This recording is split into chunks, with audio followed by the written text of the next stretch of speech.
Emily, think about planting your feet in the bowl of us. It's very important. So it's, take in where the audience is a little bit. Close your eyes, don't look at us, but know where we are and pray for us.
Sharing does 16 beats. He holds it and holds it and holds it.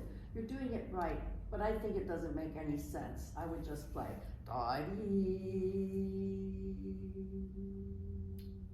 and let it finish, you know, because it sounds that I think he's just putting in the amount of beats that he has to, but it sounds kind of silly.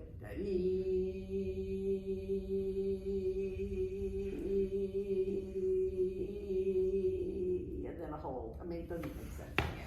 Okay. How did you feel what was the thing that bothered you a little bit when you were playing? One thing. Crunchiness on the words. Can I try? I want to see what's going on. Yeah. I want to see if it's you or if it's this. I think it's just getting used to the Baroque Buna. Yeah, you can always use the other one. Maybe, whatever this is. Oh gosh.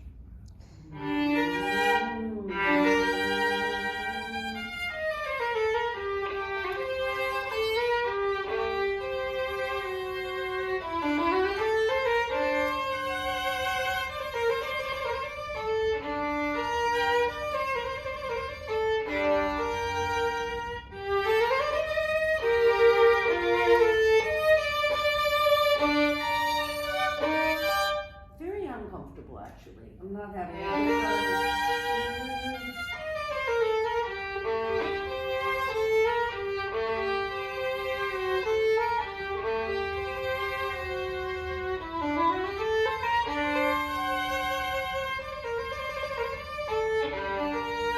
Well, this is one reason why Bach Adagio shouldn't be played too slowly as we used to in the olden days. This is not possible. This is not comfortable with whatever's going on here. So I would lighten up a little bit and not try to play big sounds. Just really light with the bow. And then look at my arm.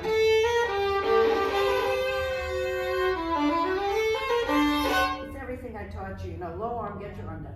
Not here. Look at my arm.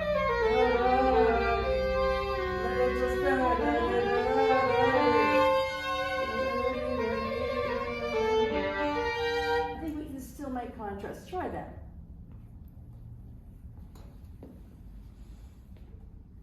More from the arm, and don't let your elbow come down. It won't work with this bow.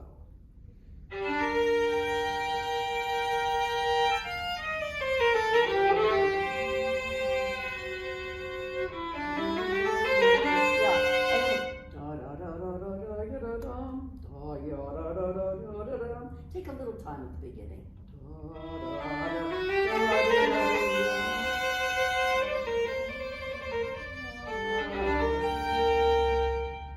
Now, see what it feels like if you held it like a Baroque bow. If you see pictures, their wrists are high and their arm is high and they play a little higher up. Let's try that.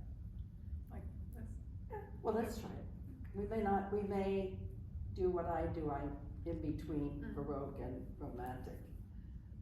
Yeah, and then boom. So every note except the bottom note is with another note. No note singly, except the very first beginning of that chord.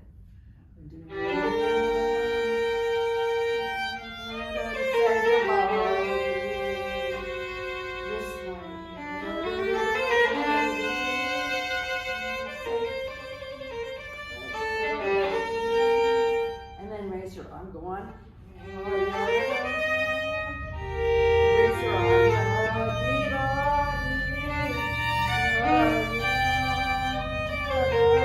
Yeah. So it's not so much the arm, but it would be your wrist. Yeah. See, just come up and practice that at home. Make sure you have enough bow so that when you get to the lower half, you can just let it kind of move. The other thing is, I would say you are 9/10 in tune, but that 1/10 is excruciating, like anything that's played out of tune. So go over it's not like you play out of tune. You have certain chords that are hard, certain shifts that are hard. Take yourself, circle that, and every day, just find out exactly how your finger has to be. So that's corrected. It's not going to be a different one every time. It's always going to be the same ones. I'm almost sure of that. There are certain shifts that are a little difficult. I think you have a good idea of the piece. I think also you could do two things. Play it slightly freely, but also practice counting it and being a little bit more rhythmical too. So that's what's difficult when you're playing a solo piece. But even with piano, when you're playing, there are times when you want to free it up so it's not metronomic, so you don't sound like a metronome. But especially when you're by yourself, as long as the measures equal out to a full measure, in between, you can be a little freer. And that's why Bach is so difficult. And I'm working with a boy who turns out he's an excellent violinist, but when it comes to Bach, it's like, I'm pulling my hair out. And no understanding of this, never played Bach like that before. It is a little different.